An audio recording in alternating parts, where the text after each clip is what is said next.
Hello, this is Daryl at 10 Foot Truck, Good Attitude Services.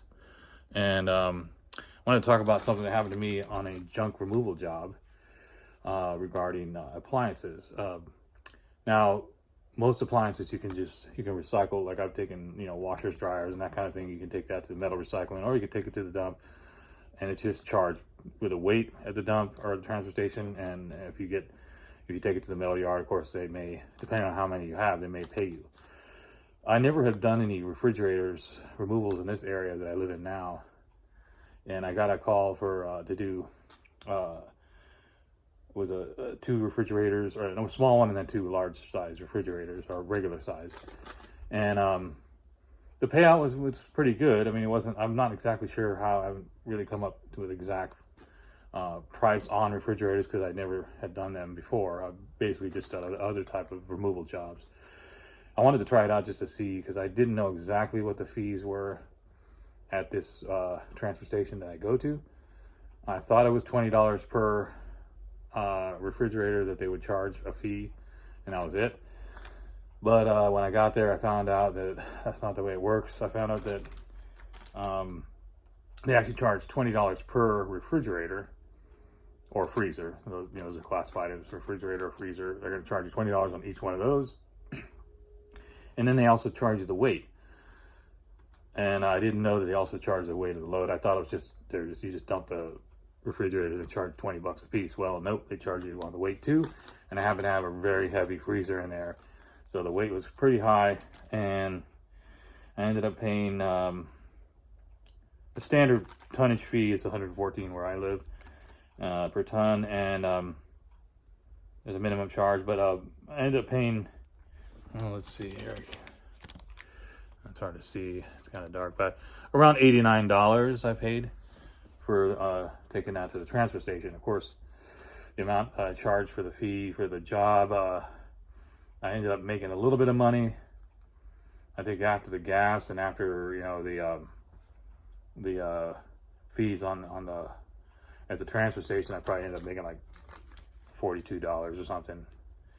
I did get a tip, so that helped, but that's not what I was intending. I mean, when I go and get heavy stuff like that, I'm not going to charge. The charge is going to be a lot more than that if I'm going to have to pay that much at the transfer station. That's the most I've ever paid at the transfer station. I think maybe one other time when I had like over a ton of garbage, construction material, I paid maybe $100. But yeah, I mean, I didn't charge. It was misunderstanding on my part, so it's a mistake. And you learn from your mistakes. So next time I do go get a call for refrigerators, I'm going to make sure that I'm getting paid enough to cover all that, plus making a good payout in the end of that after everything's paid as far as fees.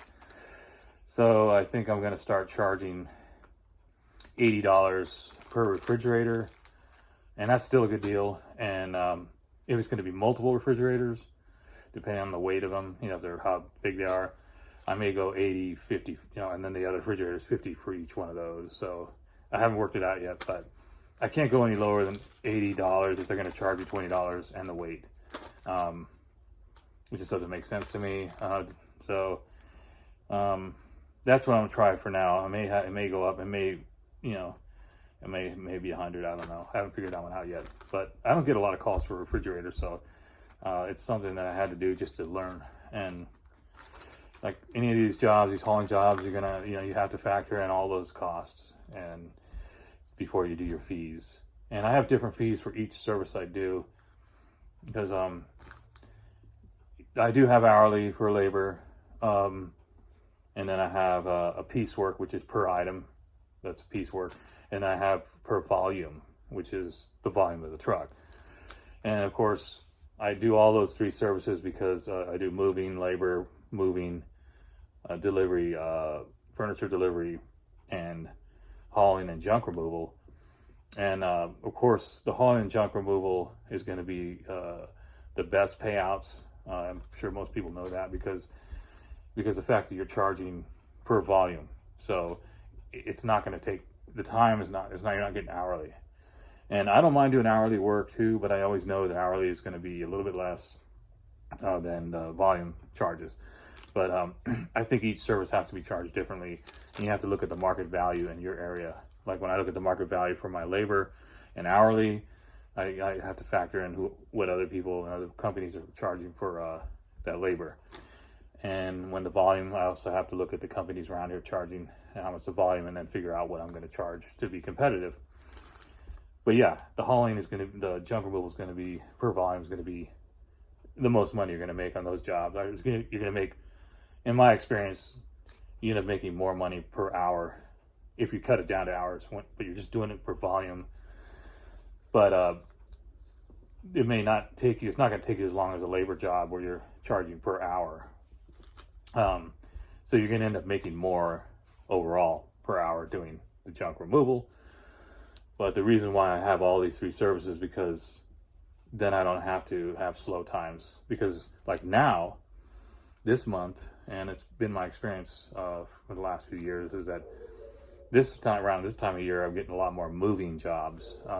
October, November, I'm getting more. I always get more moving jobs. I'm not sure why, but so I'm not getting a lot of, except for this job that I just did recently, refrigerator. I'm not getting a lot of junk hauling jobs. I mean, they're there, they're available. I've seen them, but a lot of them have been too far out from my area, so I don't want to do that distance.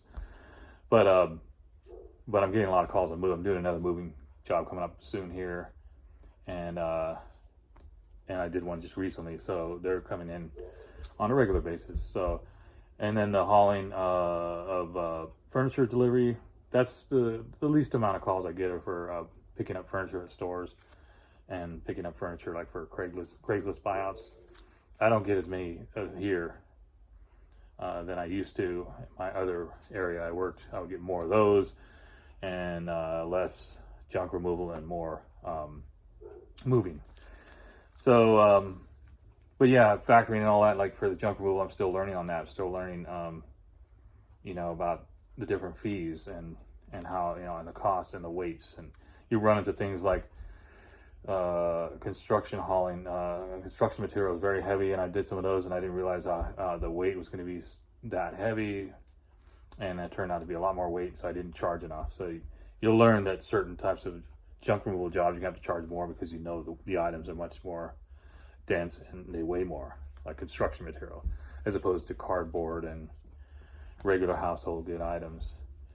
And so yeah, it's a learning experience. So I'm not going to look at it negatively. I just look at it, well, now I know how to charge for refrigerator removal.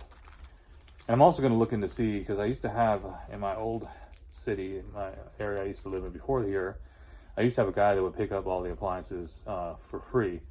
So I would collect them in my storage, and then he would come by and pick them up, so I didn't have to take them to the dump. But out here, I haven't found anyone yet who that will do that for me. So I'm still searching for that, because that'd be ideal. Like yesterday when I picked those refrigerators, if I had someone I could give them to, someone who wanted to fix them up or use them, repair them, then I could. I wouldn't have to worry about paying all those fees. But for now, I don't have anyone like that. So anyway, that's about it. That's all I want to talk about today. It's Daryl at Good Attitudes Services, 10-foot truck. Have a great night, a great week, a prosperous week. And it's going to be cold this week. It's raining a little bit. And yeah, it's getting colder every day. So I think by the end of the week, or by the end of next week, it's going to be in the 30s during the day. So we're going to get into those really freezing nights, and then going into winter. So, all right. Well, have a good night. Good Attitude Services, 10-foot truck. Signing out.